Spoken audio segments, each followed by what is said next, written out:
Imagine walking barefoot for years, through rubble-strewn streets, your tiny feet raw and bleeding. And then, a stranger hands you a pair of shoes, not just shoes, but hope.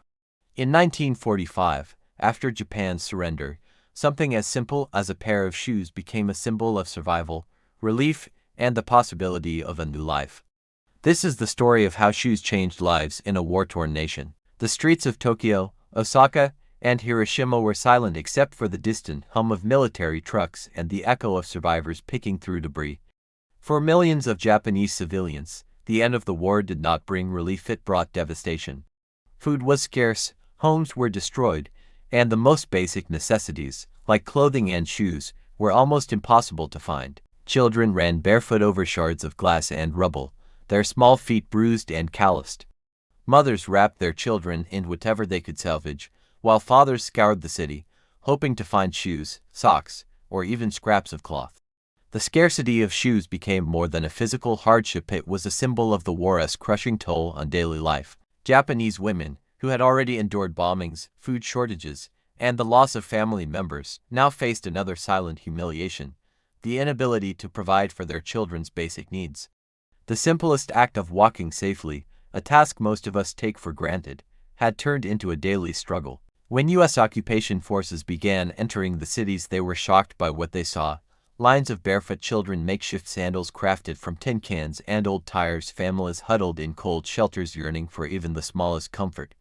Among the humanitarian supplies brought by the Allies, one item began to stand out: not guns, not medicine, not canned food, but shoes. For Japanese civilians, shoes were more than a practical necessity, they were a tangible sign that life could begin anew.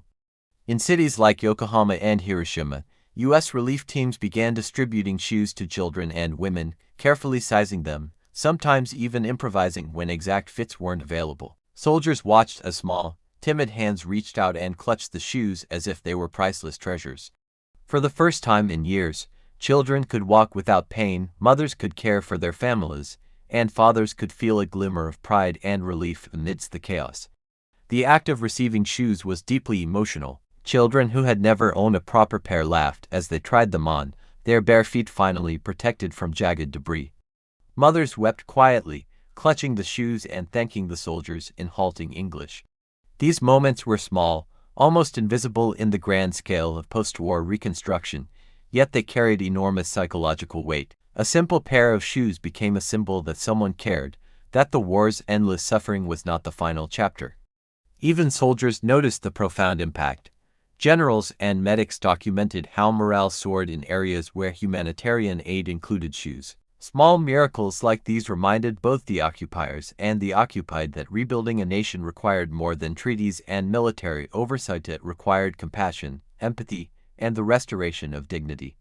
For many Japanese civilians, the first time they walked safely in proper shoes after years of war was a step toward reclaiming their humanity.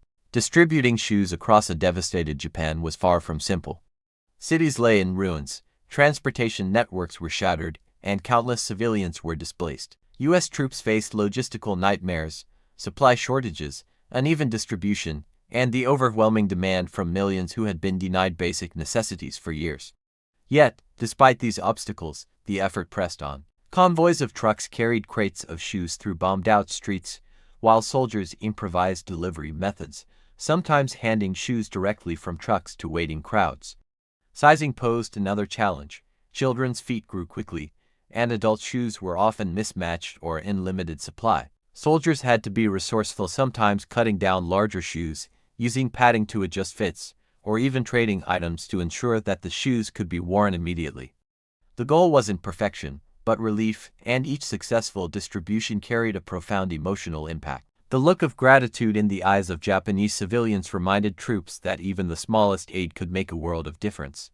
But it wasn't just about practicality. Shoes became a psychological lifeline, a symbol of hope and stability.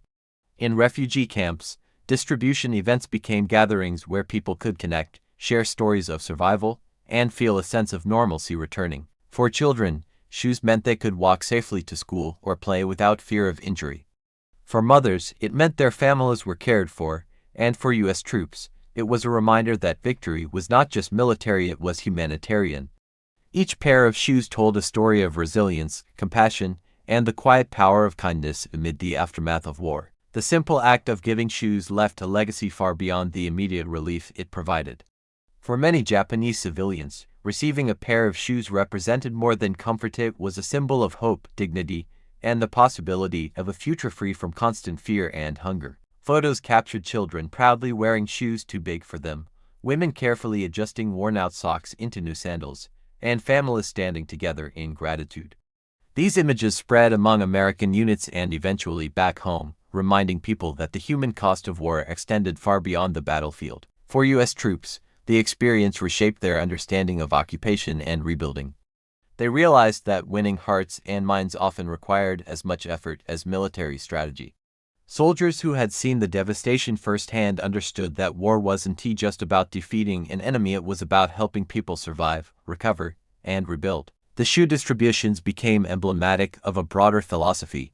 Humanitarian aid could heal wounds that guns and bombs could never touch. Historians today reflect on these efforts as an early example of modern post-war reconstruction and psychological relief. Shoes, as small as they might seem, carried the weight of compassion, cultural sensitivity, and moral responsibility. They reminded a war-weary world that even in the darkest times, simple acts of care could sow seeds of trust and hope, bridging divides between former enemies. In the end, shoes weren't just footwear, they were a lifeline, a gesture of humanity, and a powerful testament to the enduring impact of empathy during one of history's most brutal conflicts. If you found this story of hope and humanity in the aftermath of war moving, make sure to like this video, subscribe to World War Ashes, and comment below with your thoughts. Share this story so more people can see how even the smallest acts can make a difference in the darkest times. Stay tuned for more deeply engaging World War II stories that reveal the human side of history.